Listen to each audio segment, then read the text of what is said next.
আসলে আমাদের তো প্রত্যাশা ছিল আরও অনেক আগে জুলাই ঘোষণাপত্র আমাদেরকে দিবে, বাট সেই প্রত্যাশা অনুযায়ী তো আমরা সেটা পাই নাই। আমরা আজকে 1 বছর পরে অনেক আন্দোলন সংগ্রামের পরে জুলাই ঘোষণাপত্র দেওয়া হচ্ছে, এবং সেটা আমাদের কনসার্নের বাইরে গিয়ে সেই জুলাই ঘোষণাপত্রে আমাদের যেই একটা কনসার্ন নেওয়া উচিত ছিল সেটা নেওয়া হয় নাই, অন্তর্বর্তীকালীন সরকারের পক্ষ থেকে সেটা নেয় নাই।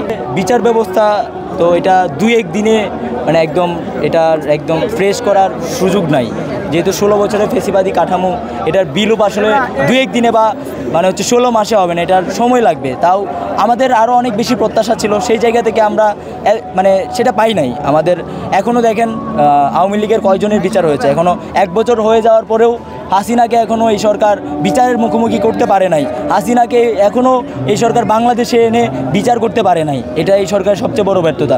আমাদের যে ভাইয়েরা শহীদ হয়েছে, আমাদের যে ভাইয়েরা আহত হয়েছে, সেই জায়গা থেকে আমাদের প্রত্যাশা ছিল এই সরকার দায়িত্ব গ্রহণের পরপরই বিচার কাজ শুরু করবে, কিন্তু সেটা আমরা পাই নাই। আমরা 1 বছর পরেও দেখতে পাচ্ছি মানে আওয়ামী লীগের খুনিরা মানে দেদারসে চলতেছে, বিভিন্ন জায়গায় এখনও হামলা করছে, এখনও হুমকি দিচ্ছে। তারা হচ্ছে ফ্রিলি দেশের বাইরে মুভ করতেছে, তারা এই দেশ থেকে পালিয়ে গেছে। তো এই সরকারের কনসার্নের বাইরে বা এই রাষ্ট্রযন্ত্রের কনসার্নের বাইরে একজন কখনোই দেশ ত্যাগ করতে পারে না। তো আমরা জানতে চাই আসলে এই রাষ্ট্রযন্ত্রে কারা আছে যারা তাদেরকে পালিয়ে যাওয়ার সুযোগ করে দিচ্ছে, যারা তাদেরকে এখনও বিচারের মুখোমুখি করতে পারছে না, এই সরকারকে বাধা প্রদান করছে। তো আমরা সেটা স্পষ্ট একটা ঘোষণা চাই এবং স্পষ্টভাবে আমরা সেটা জানতে চাই।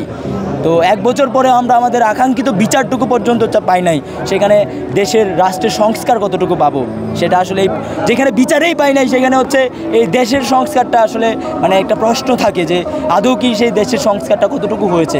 বাট যেটা হয়েছে সেটাকে আমরা সাধুবাদ জানাই, তবে আমাদের আশা প্রত্যাশা আকাঙ্ক্ষা আরও বেশি ছিল।